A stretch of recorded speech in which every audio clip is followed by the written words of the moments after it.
esiyithola laphayana-ke online ezithi-ke umculo kamaskandi wenza kahle kakhulu laphana ku-Spotify. Sabe sanibingelela Indofaso ukuthi ithivela ipheji leli @22 Africa esipha wona-ke lama-details.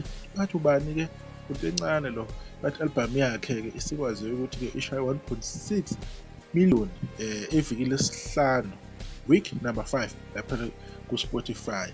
Ilokhu ihleli futhi-ke phezulu 4 weeks album yonke encane ihleli umlando omusha-ke lo. Ngifuna into zami by umzukulu bathi ukhuphukele kubani ku-number 4 ku-Spotify weekly album chart. Le album yokuyaphuma ngeyi-16 zika-October 2025. Iviki layo lesi-22-ke leli yenza lowo mlando loyo.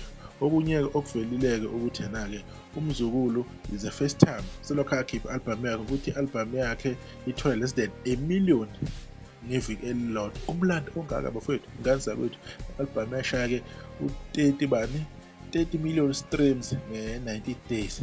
Umlando ongaka kulamaskan lo mlando angazi noma kuyoke wenziwe futhi ngelinye ilanga, kodwa kwesomzukulu-ke kuyamangaza kakhulu. Amaviki awu-21 album yakhe ithola 1 million or more, so into kumele siyibonge kakhulu-ke la. Uma siqhubeka laphana kumaskandi sibheke laphana umenzi album yakhe ethini ethi unamagqubu evikini bathi iba isiwu-number 10 album kaMenzi laphana ku-Spotify, and evikini lesi-14 ikwaze ukuhlanganisa-ke ama-streams awu-603. Omenzi-ke niyazi ukuthi-ke babakhonzile-ke laphana ku-Spotify, bayadlala omenzi, bane-following enzima kabi laphana-ke online.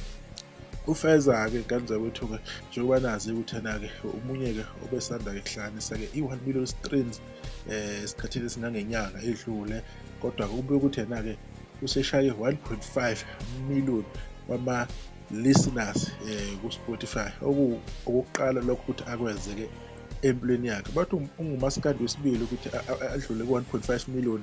Okokuqala bafika izolo ngagcina eshaye 1.7 million ama-monthly listeners kubafika izolo. Okuyinto lesingase siyibona, sesiphinde siyibona ngobani-ke ngaye-ke uFeza waphinda futhi wabuya kuFeza-ke wathiwa ingoma yakhe ethi Maqondana le ethandwa kakhulu abantu, le edumile naku-Spotify nakuma-iTunes naku-YouTube, ilokhu ilida laphana kuma-charts. Bathi yena sihlanganise u-15 million wama-streams ku-Spotify. Bathi-ke iba ingoma yesibili ukuthi ishaye ama-streams akanjalo. Ngiyacabanga yokuqala amafika izolo ethi yonconyo, kodwa-ke esibili bathi-ke uFeza 15 million nge-120 days.